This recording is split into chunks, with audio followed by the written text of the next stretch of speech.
अ, 2 दिवसांपूर्वी आपल्याच वाचनासाठी असलेल्या एक साधिका, अ, त्यांचं नाव जयश्रीताई. अ, तर त्या ज्ञानेश्वरीच्या काही मध्यापासनं किंवा ज्ञानेश्वरीचा काही भाग त्यांनी ऐकला. त्यानंतर आत्तापर्यंत अखंड त्या आपल्या वाचनामध्ये, स्वाध्याय यज्ञामध्ये रोज आहुती टाकत होत्या आणि आत्ताही त्यांची आहुतीही पडत आहे. तर ह्या दर प्रत्येक वेळेला वाचनात होत्या. 72 वर्ष वय आणि आपल्याकडे कविताताई आहेत. तर त्या कोल्हापूरच्या आहेत. तर त्यांच्या ह्या आई आहेत. ह्या पण कोल्हापूरलाच राहतात. परवाच्या आज शुक्रवार आहे ना, काल गुरुवार, बुधवारी बुधवारी सुद्धा त्या वाचनात आपल्या होत्याच. त्या असतातच. जयश्री म्हणून आत्ताही आहे त्यांचा मोबाईल, परंतु त्या सूक्ष्म रूपात आहेत आत्ता. त्या आपल्यात आता देहाने नाही आहेत.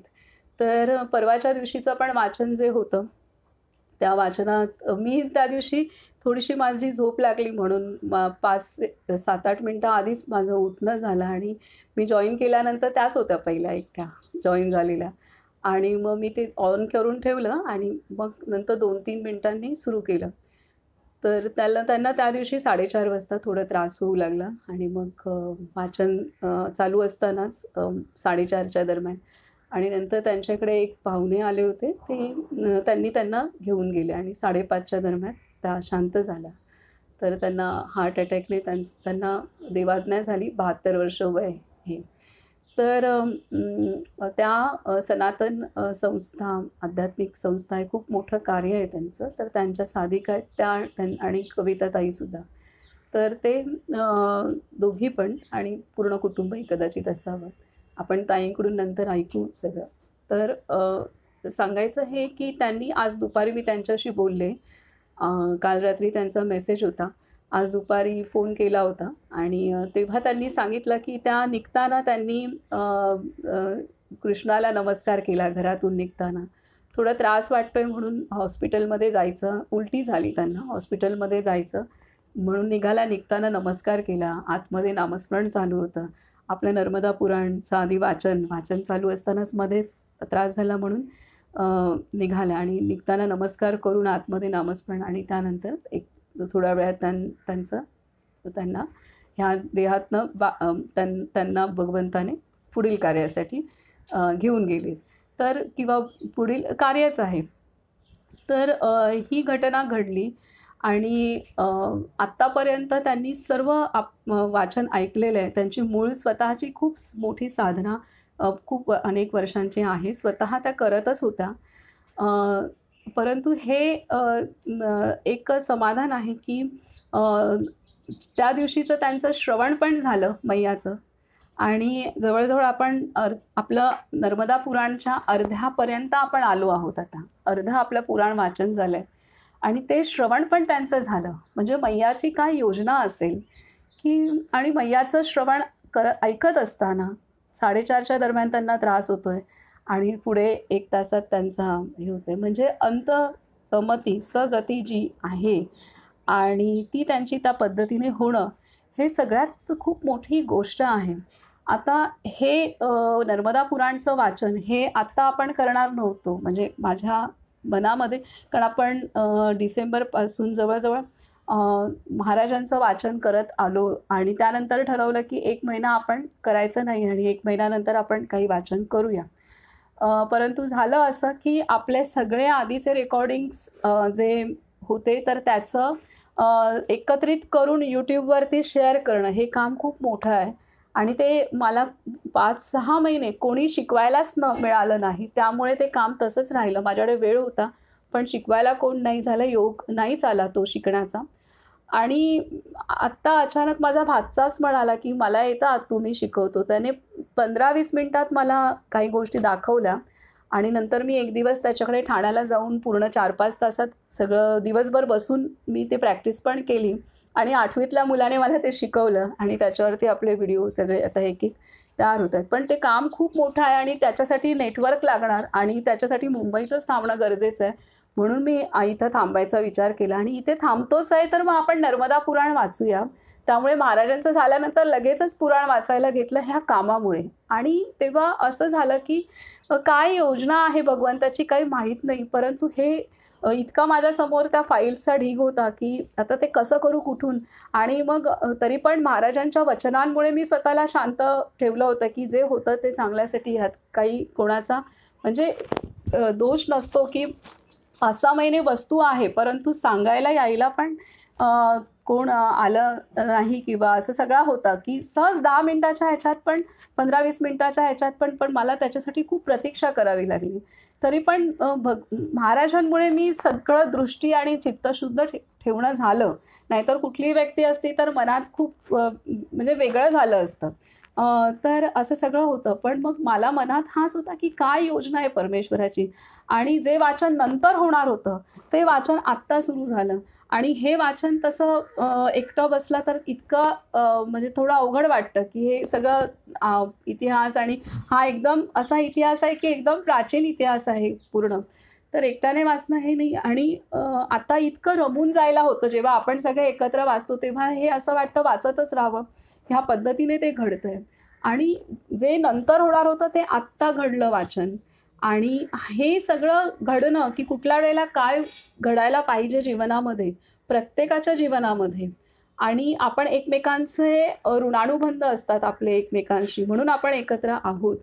आणि आपल्या प्रत्येकाच्या जीवनामध्ये आता एकत्रित मैयाची दृष्टी पडलेली आहे, जी अमर अविनाशी आहे स्वतः आणि ती आपल्या सर्वांना एकत्रित काही देऊ इच्छिते. म्हणून जे वाचन नंतर होणार होतं ते आत्ता झालं आणि काल आज दुपारी मला सगळंच उलगडलं, की हे आत्ताच होणं का आहे? कारण जयश्रीताई ज्या आहेत त्या आता आपल्याला माझी आई पण त्याच वयाची आहे. तर त्या त्या माईने व्यवस्था केली त्यांची, की त्यांना ऐकायला मिळावं. ही त्यांची व्यवस्था होती आणि त्यांनी ऐकलं. ऐकत असताना त्याच दरम्यान त्यांना त्रास व्हावा आणि 1 तासाभरात त्यांचं ह्या देहातलं कार्य संपावं. ही माई जाणत होती. ही वैश्विक शक्ती जाणते आणि त्या आपल्यालाच म्हणजे ती शेवटी आई आहे ना.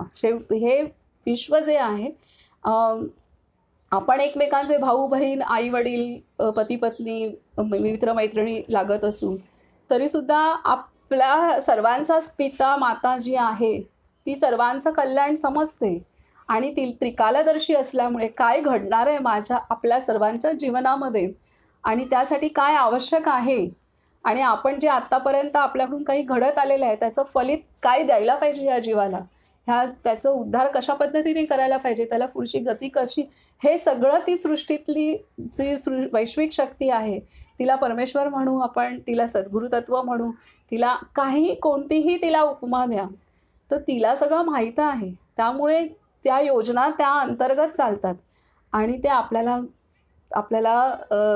आपल्याला साठी ती चालवते, ती शक्ती राबवते आणि हे असं ह्या नर्मदा पुराणच्या वाचनाच्या दरम्यान घडलेलं आहे आणि त्यामुळे निश्चितच महाराजांनी सद्गुरू शक्ती पुन्हा ही मैयाच्या कुशीमध्ये जयश्रीताई आहेत आणि हे एक आदर्श आहे की आणि त्या कविताताई सांगत होत्या की त्यांना एखादी गोष्ट एखाद्या वेळेला जमलं नाही जॉईन व्हायला तर त्या किंवा झोप लागली आहे कारण त्यांना चालायचा उठायचा थोडासा त्रास आहे पाठीचा, तर त्याच्यामुळे बसू शकत नव्हत्या. तर मध्ये आडवं पडून जर ऐकलं तर कधीतरी डोळा लागतो आपला. तर मग त्या रेकॉर्डिंग ऐकायच्या. तेव्हा नाही समजलं तर एक रेकॉर्डिंग त्या पुन्हा परत ऐकायच्या, की मला हे समजलं नाही, त्याचा अर्थ काय? हे असं समजून घ्यायच्या. आणि त्याचाच परिणाम असा आहे, की त्यांना आता मैयाचं पण ऐकायला मिळालं. त्यानंतर त्याच ह्याच्यामध्ये झालं. तर हे जे घटना हे जे घडतं आपल्या आयुष्यामध्ये प्रत्येकाच्या किंवा कोणत्या वेळेला काय व्हावं आणि हे सर्व हे त्या शक्तीच्या अधीन आहे. हे जर आपण केलं तर म्हणजे हे स्वीकारू जितकं अधीन म्हणण्यापेक्षा तिची योजना आहे, असं आपण घेतलं तर आपण एका वेगळ्या भूमिकेतून उर्वरित आयुष्य जगू शकतो. आणि हे एक आदर्श उदाहरण आहे, की असं श्रवण करत असताना त्रास होणं, त्यानंतर भगवंताकडे पाहत घराच्या बाहेर पडणं आणि नाम अवस्थेत असणं किंवा त्याच्या स्मृतीत असणं आणि प्राण जाणं आणि घरी येणं किंवा जे आहे तर हे एक आदर्श शरीर सोडण्याची कृती झाली आणि सहज उठता बसता आपण म्हणू शकतो. तर एक मोठा हे आहे, उदाहरण आहे, की अशा पद्धतीने आपण यात म्हणजे आपलं अंतिम समय व्हावं. तर त्यांनी आपल्यासमोर एक मोठं छान उदाहरण ठेवलं आहे. त्यामुळे अ, आपण त्या दृष्टीने आपली पण वाटचाल ठेवूयात आणि आपल्यामध्ये त्या नेहमीच वाचनामध्ये असणार आहेत आणि पुढे जे पण त्या सगळेच आपण असणार आहोत वाचनामध्ये. जे आपल्या ग्रुपमध्ये किंवा सगळेच सोबत असणार आहेत, त्या विशेष असणार आहेत. कारण त्यांनी त्याचा पूर्णतः त्यांनी त्याचा अनुभव त्या एकरूप झाल्या. तर हा एक अनुभव आत्ता आहे. दुसरं एक अजून सांगायचं राहिलं ते म्हणजे काल रात्री त्या कविताताईंनी मेसेज पाठवला मला. मला पण काही म्हणजे असं एक अचानक हे होतं ना, अरे परवाच्या दिवशी म्हणजे तर आपल्यालाही निःशब्द आपण होतो. तर मी रिप्लाय खूप काही केला नव्हता. म्हटलं आज दुपारी आपण शांतीत फोन करूया. तर कारण कालचा परवाचा दिवस धरला तर आज माती किंवा तिसरा दिवस जर असतो तर मग सकाळी काही त्यांचं कार्य काम हे असेल तर दुपारी आपण करूया. तर त्यांनी सांगितलं काल त्यांना स्पर्श झाला, की निदान हे 13 दिवस जे आहेत ते आपण 4 वाजता आपण मोबाईल चालू ठेवायचा. आई सूक्ष्म रूपामध्ये ते ऐकेल. तर हे त्यांना स्पर्श झालं. त्यामुळे आज त्यांच्याच मोबाईलवरून त्यांनी लॉग इन केलेलं आहे. तर ही पण एक मोठी गोष्ट आहे आणि ह्यासारखं अजून काय असू शकतं चांगलं, की एखादा जीव देह सोडल्यानंतर तेव्हा मागे असलेल्यांना पण ते आता हे जाणवणं हे सुद्धा स्पर्श करणं आहे. त्या जीवाने स्पर्श करणं आहे आणि ते स्पर्श तर केला जातो, परंतु त्याच्यावरती तसं आचरण करण्याची कविताताई पण त्यामध्ये असल्यामुळे ते पकडू शकतात, अन्यथा नाही पकडू शकत. अशीच घटना झाली होती. मला माझ्या पारिजात दीदी जेव्हा त्यांनी माझ्या आध्यात्मिक आपण गाईड म्हणू शकतो आणि तर माझा जो डी-पी आहे त्याच्यामध्ये त्यांच्यासोबतचा फोटो आहे. 2016 साली त्यांनी त्या गेल्या आणि 11 एप्रिलला आणि मला सगळं इथे कळत होतं, की त्यांना कधी म्हणजे सगळ्याच गोष्टी मला त्या हैदराबादमध्ये गेल्या. मला इथे सगळ्या त्यांच्या गोष्टी जाणवत होत्या आणि 1 आठवड्यानंतर त्या सोमवारी गेल्या आणि मला हेही माहीत होतं त्या कधी जाणार आणि कुठला वेळ त्या निवडतील. तर हे सगळं आणि जाताना पण 1 तास आधी त्यांनी मेडिटेशन केलं. आता ब्रह्मकुमारीमध्ये वेगळं आहे, की तिथे ध्यान वेगळ्या पद्धतीने करतात. तर त्यांनी 1 तास ध्यान केलं आणि नंतर त्यांनी ओंकाराचा नाद केला आणि मग त्या गेल्या. अशा पद्धतीने त्या गेल्या. 3 वेळा ओंकार म्हटल्या आणि त्यांनी गेल्या. तर हे त्यांचं रात्री 11:30च्या दरम्यान वगैरे ते घडलं आणि 1 आठवड्यानंतर बरोबर 1 सोमवारी रात्री 11:30 नंतर म्हणजे 11:30-12च्या दरम्यान. तर 1 आठवड्यानंतर माझ्या मोबाईलमध्ये खूप सारे फोटोग्राफ्स आले त्यांचे आणि मला एक वाढदिवसाचा मेसेज आला. इतका सुंदर मेसेज होता. खूप सारे म्हणजे एक 20-25 फोटो होते दीदींचे आणि मला वाढदिवसासाठीचा एक मेसेज होता. आणि तर ते पाहून मला तर असं झालं, की मला हे गिफ्ट मिळालं आहे. म्हणजे एखादी व्यक्ती गेली आणि त्यांच्या मोबाईलवरनं मला ते पाठवलं जातं आहे. आणि त्यांचा 13वा दिवस त्या हैदराबादमध्येच गेल्या. पण इथे घाटकोपरला मोठं सेंटर आहे ओमनिवास सेंटर ब्रह्मकुमारीचं. तिथे त्यांचा 13वा खूप मोठा साजरी केला होता. तर मग त्यावेळेला तेव्हा त्यांच्या बहीण मला भेटल्या ज्या हैदराबादमध्ये त्यांच्यासोबतच होत्या. मावस बहीण त्या पण समर्पितच आहेत. तर त्यांना यशोदा दीदी म्हणून. तर त्यांना मी भेटली तर यशोदा दीदी मला म्हणाला, की "मनीषा तुम्हारे मोबाइल पे जो मैसेज सारे भेजे गए ना वो मुझे पता नहीं चला कि मैंने तुमको भेजा है। मैं वो शरीर छोड़ने के बाद मेरे इस हाथ से इतने लोगों के लिए उसने उसकी चीज़ें हैं मैं वो दे रही हूँ। मुझे भी पता नहीं चल रहा है कि किसको मैं क्या दे रही हूँ। वो मुझे ऐसे टचिंग्स कर रही है कि इसको ये दो, इसको ये दो, इसको असं और तुम्हें ये मैसेज पाठवला गेला, मैसेज डाला और बहुत सारे फोटोग्राफ्स वो डालने के बाद मैं देख रही हूँ कि ये किसको भेजा गया, तो नाम देखा तुम्हारा नाम आया करके. म्हणजे असं तर ते त्यांनी पाठवले म्हणजे तो सूक्ष्म जीव त्या ह्याच्यामध्ये ज्याला जे द्यायचं आहे तो देत होता. या पद्धतीने मी घेतलेली आठवण आहे. आजही माझ्याकडे ते फोटो आहेत आत्ता ह्या 9 वर्ष झालेले आहेत आत्ता ह्या.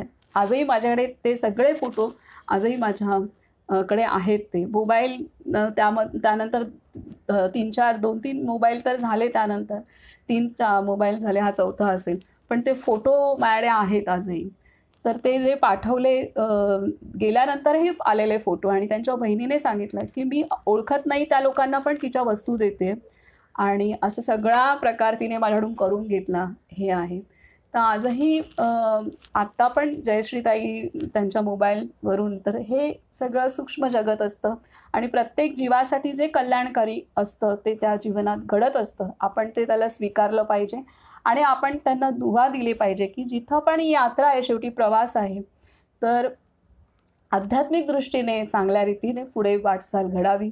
त्यासाठी आपण ते चिंतन, आणि कोणी शरीराने दूर गेलं म्हणून शरीराने जात असतो, दुसरीकडे शरीराने तो उपस्थित असतो, परंतु ते नातं माझं पारिजात दीदींशी नातं आज जास्त घट्ट आहे. म्हणजे ते गेल्यानंतर जास्त घट्ट झालं आहे, जास्त अजूनही आहे, तर म्हणजे अजून दृढ झालं आहे. त्यामुळे आपलं हृदय जोपर्यंत ह्या शरीराच्या आकारामध्ये आहे, धडधडते, तोपर्यंत ज्यांना पण आपण भेटलो आहे सगळेजण त्या आपल्या हृदयात असणार आहेत, आणि त्या हृदय जेव्हा थांबणार तेव्हाच ते थांबणार आहे. त्यामुळे कोणाला विसरण्याची आवश्यकता नाही आहे. आपण आत्मिक दृष्टीने मजबूत नाती निर्माण करण्याची आवश्यकता आहे, हे महत्त्वाचं आहे. आणि आपल्याला जो पण आनंद मिळतो तो आपण आपल्यासोबत सर्व विश्व आहे, आपली जवळची जे आपण ज्यांच्यासोबत अनुभव घेतला आहे काही गोष्टींचा तेही आहेत, आणि सर्वच आहेत. अशा पद्धतीने आपण पुढे जाणं अत्यंत गरजेचं आहे. आपण पुढील अध्याय आता शिल्लक राहिलेलं असतं, त्यांचं सगळे विकार नाहीसे झालेले असतात आणि सगळे पलीकडे दिलेले असतात. ते असं जाणवतं यांच्यावरून की तेवढी तपश्चर्या त्यांनी. तपश्चर्या म्हणजे आणखी काय, आता ह्या कलियुगामध्ये तपश्चर्या म्हणजे तेच आहे, नामस्मरण आणि जे काय आहे परमेश्वराबद्दलचं जे काय सगुणाचं जे आपल्याला प्रेम मिळतं तेच खरं महत्वाचं आहे असं मला वाटतंय.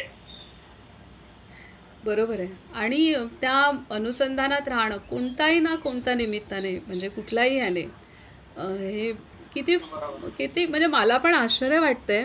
आपण हा 1 तासच वाचनाचा ठेवला होता, पण असं घडलं की अर्धा तास पण पुढे वाचूया, आणि ते मन लागतंय. सगळे कोण ना कोणतरी, म्हणजे सगळेजण काही जण असतात, आणि त्यामुळे म्हणजे जो 4 ते 5 होता त्याच्याऐवजी आपण 5:30 पर्यंत वाचू लागलो. आणि अक्षरशः असं झालं की पहिले 10-15 पानं होत होती, आता आपण 25-30 पानं पण करतोय. म्हणजे माईने ह्या दिवसांमध्ये एवढं फास्ट वाचन पण करून घेतलं. म्हणजे हे वेगळं आहे फार. हे आपण नाही आहे कोणीच काही. म्हणून ना आता इथून पुढे जे काही आपल्याकडून घडतं किंवा आपल्यासमोर जे घडतंय, किंवा कोणी घरात असो, बाहेर असो, आश्रमात असो, जे कोण कसं वागतंय, चांगलं वाईट काही पद्धतीने, काही कुठंच कशातच अडकायचं नाही. आपल्या स्वतःमध्ये पण नाही, कुठंच नाही. आणि केवळ त्या नियमानुसार घडतंय, त्या इच्छेनुसार घडतंय असंच. म्हणजे मला आता आश्चर्य वाटतंय की एवढं वाचन अर्धा तास 5:30 पर्यंत हे ठरवलं नाही, परंतु ते घडलं, त्यामुळे आपण फार पुढे आलो. म्हणजे आपण अर्ध्याच्या पुढे आलो नर्मदा पुराणमध्ये, ह्या इतक्या कमी वेळामध्ये. हे अजून वेगळं आहे, म्हणजे काय बोलायचं. म्हणजे तुमचं नर्मदा प्रदक्षिणा झाली, तुमची प्रदक्षिणा झाली नर्मदेची, आणि माझं तिकडे जाऊन नर्मदेचा आठवडाभर स्नान झालं. रोज जाऊन मी स्नान करून यायचं नदीवरती जाऊन. ते म्हणजे असं बऱ्याचशा गोष्टी असतात. पण आता काय की ह्या पुराणातल्या ज्या गोष्टी आहेत आणि ती तीर्थ आहेत ते आता शोधणं जरा कठीणच आहे, किंवा जे असतील तर तिथे आपल्याला म्हणजे अनेक तीर्थ आहेत. आता गुरुचरित्रामध्ये पण कोटी तीर्थाचा उल्लेख आहे. गुरुचरित्रामध्ये पण आहे बघा, त्याचा उल्लेख आहे. म्हणजे तीर्थ सांगितलं. एकच आपण मनात हे करायचं. आता मगाशी कविताताईंशी पण बोलणं झालं तेव्हा हेच हे केलं की आपण हे सगळं वाचन केलंय ना, तर आपण अगदी त्या तीर्थाच्या इथे गेलो तरी आपल्याला ती कथा किती आठवेल हा प्रश्नच आहे. कारण आता आपली बुद्धी, कलियुगातली बुद्धी आणि स्मृती ती आहे, आपल्याला ते आठवणार नाही आहे.